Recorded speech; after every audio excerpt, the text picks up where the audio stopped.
Honeydew to the community of Nawash. This is the first online presentation of 2025. On behalf of Chief and Council, we hope that everyone has a potentially super optimistic 2025 and wish everyone the best of the new year. To begin with, I'd like to extend congratulations to Councillor Nick Saunders, who was nominated and selected to sit as chair on the Grey Goose Health Board. Nick previously sat as a committee member and accepted the position graciously, and we wish him all the best and hope he keeps us updated on the many issues that will be come his way. Segueing from that, if any community member knows of any other community member that deserves recognition, please submit, and we'll make sure that we express it online in these bi-weekly presentations. I'd like to say that we are making headway going into 2025 and on many economic development fronts. The partnership with TC Energy on a storage energy project, 1,000 megawatt project, which is clean and green, is ongoing, and we will be continually updating the community as changes happen or developments occur as we go forward. We've got some things on the burner that I can't share because we haven't really been given a thumbs up or whatever, but it will only be better news on that front. So we're also going into the new year with a proposal of a huge investment in medical isotopes, partnered with Bruce Power. The amount of monies that we're investing is huge. At first, it's our intention is to invest $250 million over a span of 25 years with a yearly dividend of $5 million for Saugeen and $5 million for Nawash. These dividends should start flowing as early as 2026 if we can put pen to paper in the next 12 months, negotiating terms and conditions. So I think that is a game changer and will allow us to support more programs and more initiatives such as sports, language, health, and all fields of education. So, and again, we will have the manager of the isotope board come into the community with the board to present and answer questions and present more detail. The manager of the board is Michael Chigano, who assumed this position on January 6th, I believe. So Michael has worked with Son. We're aware of his potential and his knowledge, and wish him all the best in his new role. What is being talked around the supper table, I know, is the fact that the relationship with NWMO in regards to the DGR took a sharp turn and at the end of 2024 where suddenly NWMO went public and acknowledged and said that they had chosen the North to for the storage of high-level radioactive fuel, and we have to give it time to see how things play out. But we also have asked the Nuclear Advisory Committee to come into the community to give a presentation with questions as to why that decision happened, and share with the community and answer the hard questions. Going back a couple of weeks, on the 24th of December, Chief and Council hosted a community breakfast. It went over really well. Was well accepted by community members, and Santa made an appearance, and for a couple of hours we were drawing community members' names and post-Christmas gifting them. A lot were very happy with the gifts that were presented. And at this breakfast as well, we circulated a brochure of the proposed community structure, and what was asked of the community members was to choose a color, one of 9 different choices as to their preference, and to date there were a total of 53 submissions. Leading the way is in first place was the sky blue,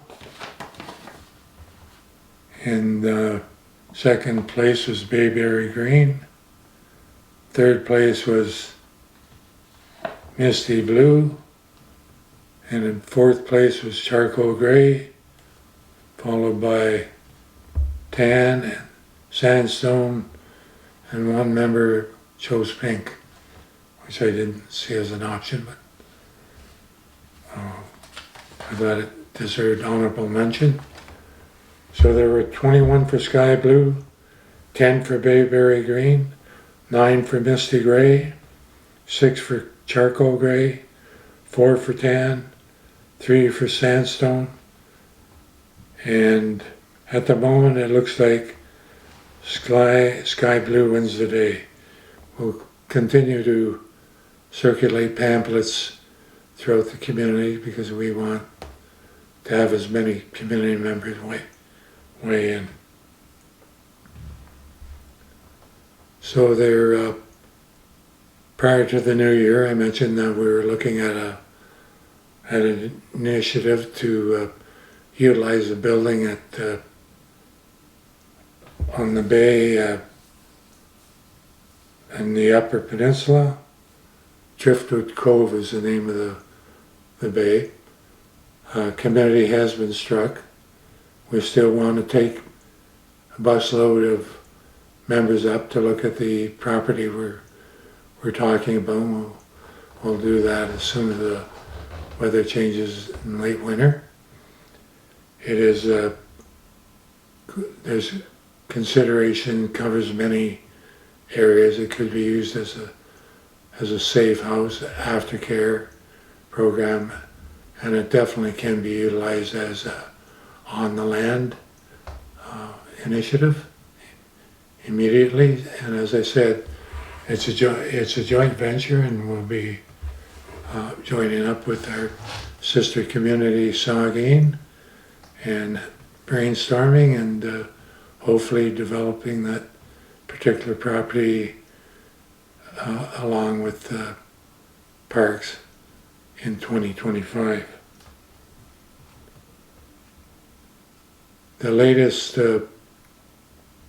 event on the agenda was on Wednesday, January the 8th, I ventured out to Ajax to listen to the Williams Treaty to intervention presentation for the consideration for the new build at Pickering, and the presentations were from Scugog, Curve Lake, Alderville, and Hiawatha. And the presenters were 4 chiefs who really did their homework and done excellent presentations, taking into consideration this probably their first kick at the cat. And on the following day, Nawash and Saugeen gave a presentation. The meeting began with Chief Conrad Ritchie coming in with the Eagle staff, and Conrad did the opening of our presentation. Was very thorough in our commitment to land, air, and water. He was followed up by our legal, Katie Tucker, who also was excellent in presenting our case of things that had to be taken into consideration. She was there with Alex Monum, who really didn't speak that much. He's just on the tail end of an illness that he's survived and managed to make the event. So the highlight of the presentation was the presentation given by Councillor Jessica Martin, who spoke very eloquently and was articulate in the issues of free, prior, and informed consent, and the necessity of having it included in all our negotiations and relationship with nuclear power, CNSC, NWMO, OPG, and others. She was also very knowledgeable on the United Nations Declaration on the Rights of Indigenous People, and she spoke to that, actually stressing different articles of this declaration, and opened a lot of eyes as to how knowledgeable the SON is on negotiating terms of agreements and how far we've come, and it was very, very moving to hear that presentation. Also present were 2 members of the Nuclear Advisory Committee, Councillor Caroline Kijik and Councillor Paul Jones were present. It's very enlightening when you see councillors who have grown so much in the areas of knowledge on nuclear. So again, I will stress that we have asked this committee, the Nuclear Advisory Committee, to come into the community for engagement to discuss the situation as to why NWMO firmly stated that they were going to go to the north for the DGR and the long-term resolution to storage of high-level waste. what should be stressed. And I've heard from a lot of community members who are upset, and rightfully so, for the fact that they were promised to hear their voices heard, and that was circumvented. And so we have to continue to ask NWMO to explain how that decision came about. So the NWMO and with the Nuclear Advisory Committee, hopefully a lot of outstanding questions can be addressed and resolved. So this is first of my bi-weekly online presentations. If you have issues that you would like me to present and speak to, please let me know. You could reach me directly, come into the office and for a discussion, or submit to our communications guru, Rachel Renfrew. We love fielding questions, and we love hearing from the community. P and all the best, and keep well.